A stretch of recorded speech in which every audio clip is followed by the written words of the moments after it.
سەرجەم ڕێکخراوە ژینگەیەکان بە کۆی گشتی بەهۆی نەبوونی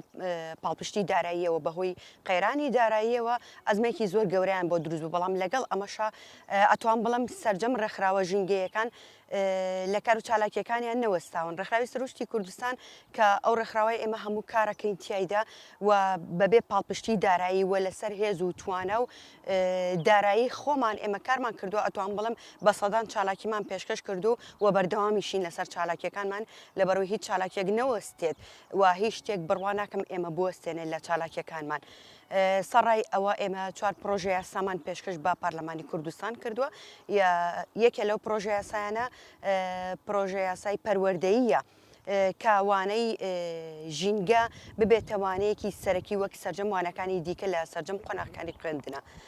ئەمە بەکۆی گشتیە سەڕای ئەوە کە ئەتوانم بڵێم ئێمە کارێکی زۆرمان کردووە نەک ئەوەی کە تەنیا لە ڕۆژی جیهانی ژینگەیە بەڵکو لە سەرجەم ڕۆژەکانی دیکەیە ئێمە کارمان کردووە و بەردەوامیشین.